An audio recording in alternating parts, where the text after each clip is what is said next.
کرنتھیوں کے نام پولس رسول کا پہلا عام خط اور اس کا 5واں باب جو 13 آیات پر مشتمل ہے۔ یہاں تک سننے میں آیا ہے کہ تم میں حرام کاری ہوتی ہے، بلکہ ایسی حرام کاری جو غیر قوموں میں بھی نہیں ہوتی۔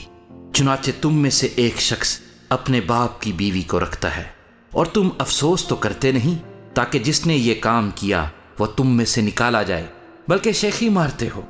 لیکن میں گو جسم کے اعتبار سے موجود نہ تھا مگر روح کے اعتبار سے حاضر ہو کر گویا بحالت موجودگی ایسا کرنے والے پر یہ حکم دے چکا ہوں کہ جب تم اور میری روح ہمارے خداوند یسوع کی قدرت کے ساتھ جمع ہو تو ایسا شخص ہمارے خداوند یسوع کے نام سے جسم کی ہلاکت کے لیے شیطان کے حوالے کیا جائے تاکہ اس کی روح خداوند یسوع کے دن نجات پائے۔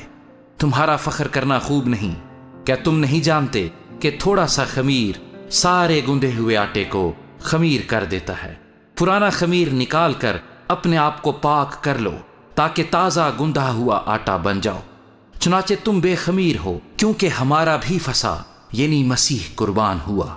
پس آؤ ہم عید کریں، نہ پرانے خمیر سے اور نہ بدی اور شرارت کے خمیر سے، بلکہ صاف دلی اور سچائی کی بے خمیر روٹی سے۔ میں نے اپنے خط میں تم کو یہ لکھا تھا کہ حرام کاروں سے صحبت نہ رکھنا۔ یہ تو نہیں کہ بالکل دنیا کے حرام کاروں یا لالچیوں یا ظالموں یا بت پرستوں سے ملنا ہی نہیں، کیونکہ اس صورت میں تو تم کو دنیا ہی سے نکل جانا پڑتا۔ لیکن میں نے تم کو در حقیقت یہ لکھا تھا کہ اگر کوئی بھائی کہلا کر حرام کار یا لالچی یا بت پرست یا گالی دینے والا یا شرابی یا ظالم ہو تو اس سے صحبت نہ رکھو، بلکہ ایسے کے ساتھ کھانا تک نہ کھانا، کیونکہ مجھے باہر والوں پر حکم کرنے سے کیا واسطہ؟